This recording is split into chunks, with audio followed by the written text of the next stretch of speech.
Mga kabunyog, mga kababayan, magandang araw po sa inyong lahat. Hindi ko pa po kayo nabibigyan ng updates tungkol po sa nangyayaring magkasabay na rally ng kampo ng Marcos Romualdez doon sa Quirino Grandstand, yung tinatawag nilang kick-off rally ng bagong Pilipinas kuno. Ewan ko kung anong mababago sa Pilipinas. At kasabay din ito, may rally rin naman ang grupo ng Duterte, ang mga supporters naman ng Duterte doon naman sa Rizal Park sa Davao City. Hmm? Ah, ito naman ang kanilang anti-chacha rally. Yan, oh. Mga kabunyog. Pero nakita ko, yan, oh, may picture. May picture na kumakalat sa social media. Ha? Parang naging reunion ng mga supporters ng Duterte ang rally sa Davao, ah. Maano uli. Kumbaga, makikita mo doon talagang bumiyahe papunta ng Davao. Parang kung sa ano, nung tawag ba dyan? Nag-reunion yung mga diehard, ng mga Duterte diehard supporters. Yun, nag-reunion sila. Oh. At may dagdag na mga bago. Yung mga Marcos, yung mga sumuporta sa Marcos pero tawag nila sa sarili nila na budol ni Marcos, ayun, nandun din sila sa Davao. Ha? Ang malinaw dito mga kabunyog, napakaaga ng politika. Napakaaga.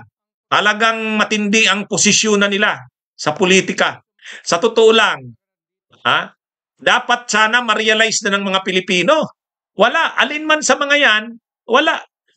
Yung Marcos at Romualdez, wala. Yung Duterte, Arroyo, wala rin. Ngayon, balik tayo dito. Yung rally sa Davao ng mga kampo ng Duterte, parang naging reunion siya ng mga DDS. Oh. Hindi, sa totoo, napakalinaw naman, ano? Napakalinaw na mali talaga yung People's Initiative ni Romualdez. Mali talaga yung Chacha. Kaya lang nagagamit na ngayon nitong kampo ni Duterte para i-present ng Duterte yung sarili nila na parang sila yung lumalaban sa Marcos. Kaya yung mga hindi na ngayon kumbinsido sa patakbo ng Marcos, lalo pa dito sa ginawa na lang Chacha, gustong makuha ngayon ni Duterte. Kaya pinipresent ni Duterte yung sarili nila bilang oposisyon. Actually, lahat naman talaga sila eh. Yung nagrarally sa sa Luneta, yung mga bagong Pilipinas, mahal ang bigas, wala rin yun eh. Mga magnanakaw din yun. Totoo din naman. Grabe ang korupsyon din sa panahon ngayon ni Marcos at ni Romualdez eh. Kaya lang, sinong ipapalit mo? Ibabalik mo itong mga itong Duterte? Wala rin eh. Kaya wala talaga tayong dapat piliin alinman sa mga yan eh. Kaya tayo dapat talaga sa oposisyon, magpalakas na tayo. Ako laging ganun ang panawagan ko. Ano na tayo? Tumayo na tayo bilang tayo ang tunay na oposisyon. Sila Duterte kanina sa rally, ang nakalagay, One Nation, One Opposition. Sila na daw ang oposisyon. Hindi sila ang oposisyon. Tayo ang tunay na oposisyon. Kasi tayo yung tunay na para sa bayan. Sabi ni Badoy kanina, tinanong si Badoy, ng isang vlogger.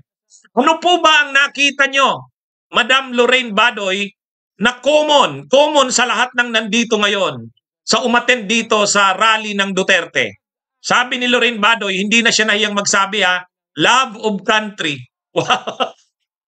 Love of country daw mga kabunyog, sabi ni.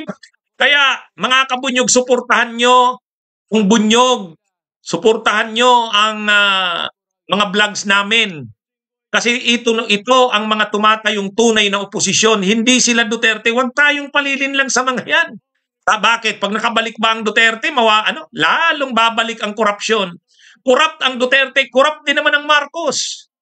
Panahon na para magising tayo mga kapunyog, mga kababayan. Bakit si Gloria nasa kick-off kanina, wala sa Davao? Ang paliwanag doon, kahit naman si Sara nandun sa kick-off. Kasi yung rally na yun ng kick-off ng bagong Pilipinas, government rally yon.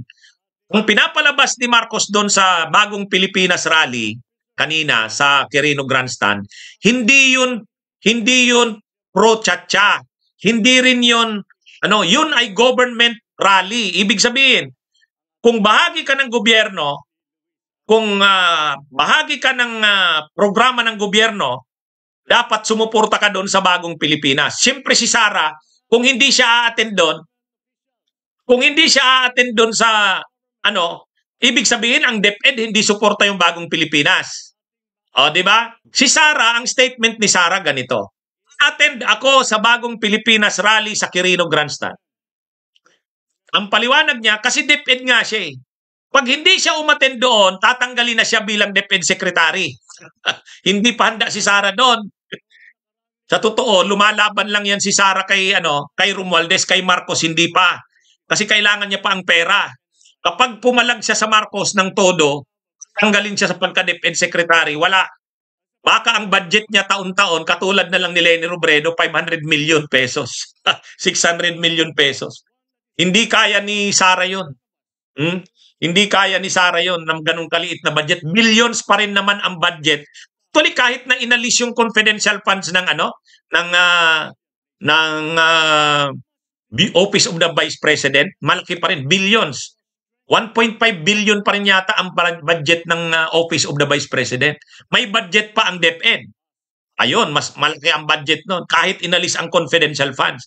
Ngayon, kung si Sara ay hindi a-attend doon sa activity sa Quirino Grandstand, parang pinapakita mo niya na ang DepEd hindi suportado ang bagong Pilipinas. Ay lahat ng departamento ng gobyerno required doon eh. DOLE, DSWD, required doon. Ngayon, kung hindi a-attend ang DepEd doon, wala si Sara, wala na. Talagang laban na si Sara kay Marcos Jr. Hindi pa. Habang sila ay nag-iingay, yung kampo ng Marcos Romualdez at kampo ng Duterte, tayo naman sa bunyog. Ako, nagla-live ako ngayon. Wala tayong kinakampihan alinman sa mga yan. Pareho yan mga hudas. Nasubok na natin ang pamumuno ng Duterte. Wala naman eh. Nagnakaw lang sa pera ng bayan, ang dami lang pinapatay. Yung mga pangako na lalabanan ng korupsyon, lalabanan ng kriminalidad, droga, wala. Tapos ngayon, Marcos na naman. Marcos, wala rin. Grabe rin ang korupsyon. Biyahe lang ng biyahe. Bagong Pilipinas, mahal ang bigas. So wala. So saan tayo dyan sa dalawa na yan? Wala. Ito. Marcos Romualdez, Duterte Arroyo, ganyan Marcos Duterte, walang pinag-iba. Di ba? Bunyog, bunyog, halikan na kasama ka. Bunyog, kapag buklod ay may pag-asa. Luzon, Visayas, Mindanao, isa ang pananaw. Sa bagong Pilipinas ang bunyog isisigaw. Bunyog.